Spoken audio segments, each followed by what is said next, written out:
Life, love, and pop culture. Your fight was, for social justice started over 50 years ago. Mhm. How do you compare over 50 years ago, how it was then, to the problems that we're having right now? And is it easier to be fighting for social justice now than it was then? Or was it easier then than it is now? I think it's easier now, and I'll tell you why. Because we have cell phones, and we have computers, and we have Facebook, and Instagram and Twitter and all of that, so we can get information out there. But we mustn't mistake mobilization and marching for voting and for organizing, because we can have all the people in the world marching till they turn blue in the face, and it's not going to change anything. I mean, we can get information, we can get support, but unless people vote, because the people that are in those positions of power, they make the decisions. The policies, how our tax dollars are going to get spent. More money for jails or more money for schools? We have to remember that. And so that's why we have to really pay attention and see who's running for office. And also get involved with legislation. We know SB 54 is right now going to be voted on in the Assembly. We got to make sure that the governor signs that bill. So it doesn't take a lot of time to send an email to the governor or pick up the phone to talk to our local assemblyman to make sure that they vote on the bill. So this is why we have to get engaged and get informed and see what people are doing.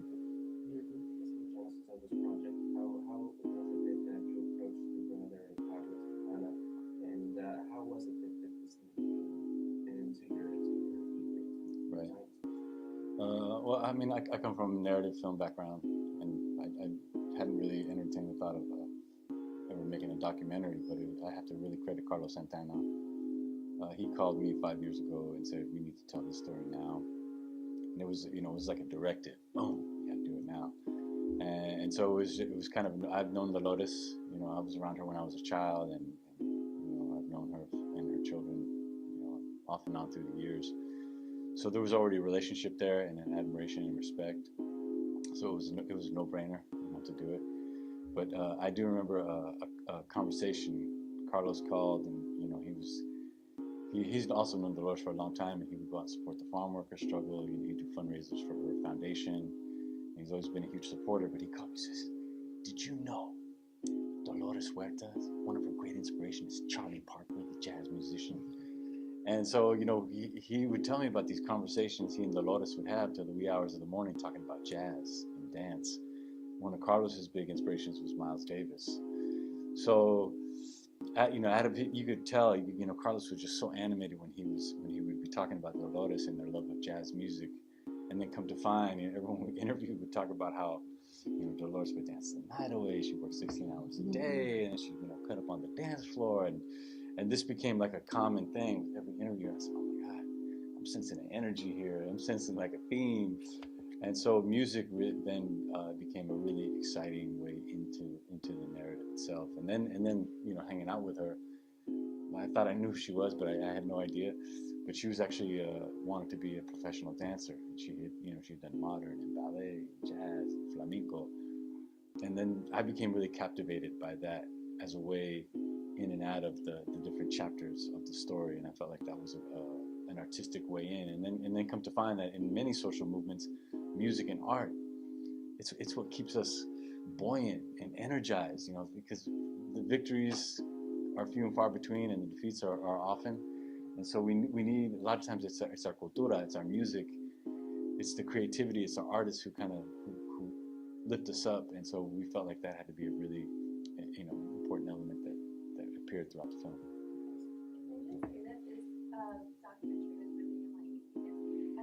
In school, you don't really learn about the females, you learn about the males. And you're one of the biggest civil rights activists. So how does it feel to have this documentary to finally get the recognition that you deserve? Well, I don't think it's so much about recognition. I see the documentary as a call to action for people. When they see the documentary, I hope that they see, oh, the band of farm workers did that, then I can do that also. And that they see the need for organizing and activism and for engagement. That's what they hope they see, because there were many people in the farm worker movement that people don't know their names, people that were killed.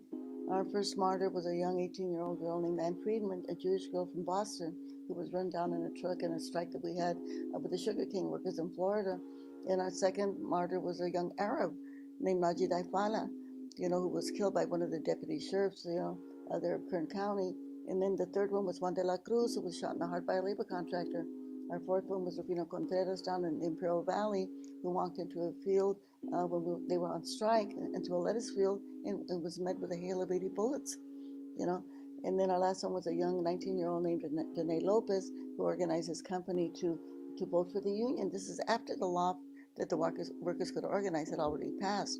And then because we won the election, called him over to a car. They said, Renee, we want to talk to you. Put his head up to the window, and they shot him in the temple and killed him instantly. So nobody knows these names, right? They're all the people that went to jail, the people that were beaten up. And so those people need to be recognized. So I think I am really blessed because I was taught how to organize by this great human being, Fred Ross Sr., who happened to be a gringo. The godfather of the Chicano movement is a white guy, okay, named Fred Ross Sr.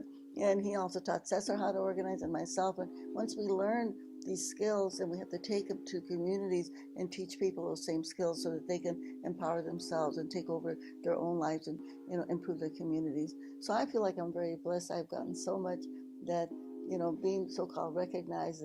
I mean, and I guess the only thing that we have to say, I think that in some respects, because as a woman, we know that women are sometimes often left behind, like Hillary Clinton, regardless of all of her accomplishments, she didn't take the presidency because the machismo in this world is still alive and well. The misogyny, along with the racism and the homophobia and the bigotry against poor people, is still alive and well. And so in that respect, I hope that a lot of women get inspired and a lot of other people get inspired so that we can take it on and make this world a real democracy, our country a real democracy. I mean, to your point, I do want to add that the use of narrative, the use of story, it's a political tool, and those in power know that. And oftentimes, even right now, what's going on with the Confederate statues, about whose history it is, whose heritage are we preserving, which stories are included in the national narrative, which ones are left out. When you think about the Columbus story, the Thanksgiving story, the Monroe Doctrine, there's the place of women. You look at all the shows and films in the 50s about women and their place. Who's manufacturing those narratives? And so I do think it's really important to recognize, and we try to point this out in the film, how narrative is used to control and move a certain political agenda forward. And one of the things that I think Dolores had a problem with, I don't know what I'm saying, is even right here in this interview, she's trying to recognize other people. That's what an organizer does. Mm-hmm. So the difficult thing was getting her to come along and telling a story about her life. And I think that the power in that is oftentimes women and people of color, we don't think that we don't think we deserve a place at the table, because that's not the narrative that we've been conditioned, that we've been brought up with. Mm-hmm. And so I really hope that young women of color, or young women period, and everybody I think her example gives permission, and can inspire and change the narrative, which needs to change, because we all deserve a place at the table. Everyone's voice matters. And I think everybody's story matters, right? I mean, like we saw in the film. And one thing I want to share with you that we've been saying to all of the rest of the media, and so there's so many of you that are here, and especially to people that are discouraged, we're quoting the Chilean poet Pablo Neruda when he said, "You can cut all the flowers, but you can't hold back the spring." And so that we have to think of ourselves as we are that spring, and we're going to out there, and by working and voting, we are sowing the seeds of justice. And yes, the spring will come, and we are that spring. We are that spring. Sí se puede. Sí se puede.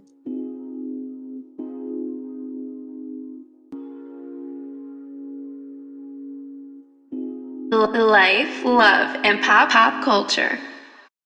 If you enjoyed my interview, subscribe to my YouTube channel and don't forget to look out for new videos every Wednesday.